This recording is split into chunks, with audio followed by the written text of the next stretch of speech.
We continue our breakdown of the Stanley Cup playoffs with a look at the NHL's Western Conference, which gives us just a few heavyweight tilts. We'll start with Winnipeg taking on the St. Louis Blues. The Jets looking to stay hot after a pretty dominant regular season, just a phenomenal start to the year.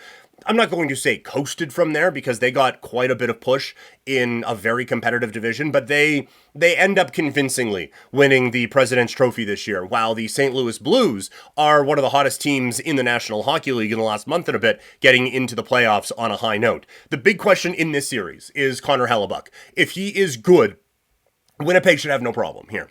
If Hellebuyck ends up seeing some of the ghosts of playoffs past, then this St. Louis team is ready to pull off that kind of an upset. They have the high-end talent that can do it. They have a goalie who has shown at the highest of levels that he can go on a bit of a heater, and I think that they could put some real pressure on the Jets. I don't see that happening.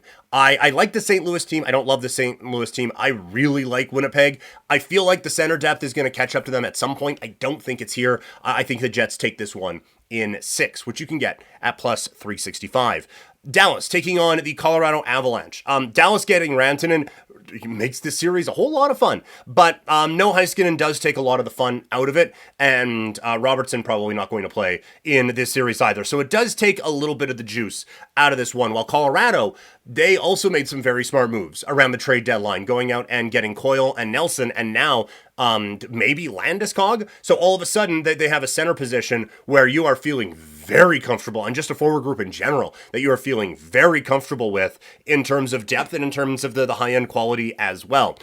Again, it comes down to goaltending here. Ottinger is someone who can steal not just a game. Ottinger can steal a series. He almost did it here in Calgary a couple of years ago, and he has been getting better since then. He is a guy who can go out and do that sort of thing. Colorado doesn't have that. They have the opposite. They have goaltending that could cost you a series. So that can dramatically swing things one way or the other, and it is a gigantic checkmark in Dallas's favor, but I think given the health of both teams, it's the only checkmark in Dallas's favor. So I'm going to go Colorado in 6 at plus 400.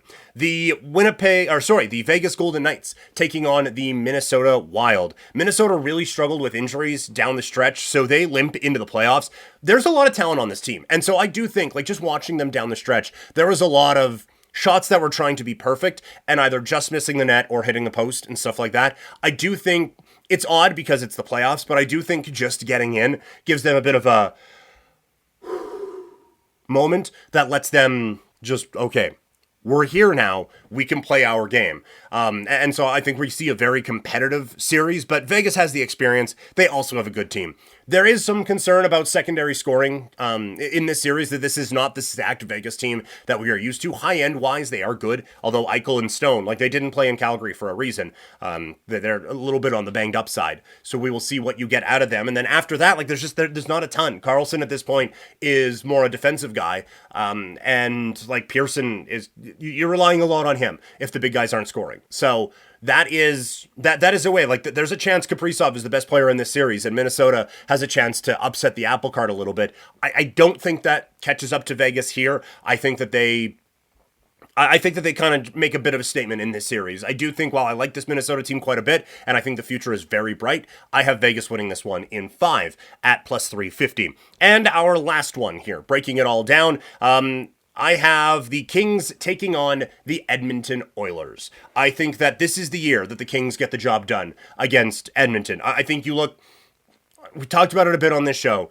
This offseason, going into this year, is going to prove, I think, to be the fatal flaw of this team. Obviously, the high-end talent is there for Edmonton, but the secondary scoring just is not where it was a season ago to get through the grind of the playoffs. And now missing Ekholm, and Skinner has just not had the consistent season that you would like from him. So I just have those worries about Edmonton, that it's just a lot of what helped last year. Obviously, the big thing was Connor McDavid, and he's still there. But a lot of the other things that really helped get them to that 7th game in the Stanley Cup final isn't there anymore. And this LA Kings team is silly good right now. They've won 8 of their last 9 going into the postseason by a score of 42-16. 17-4 since the deadline. Less than 3 goals scored just 6 times in 21 games down the stretch. We knew they could defend. Then they add Kuzmenko, and I'm not saying that's the only thing that's done it, but they add Kuzmenko, and now this team offensively is just dynamite.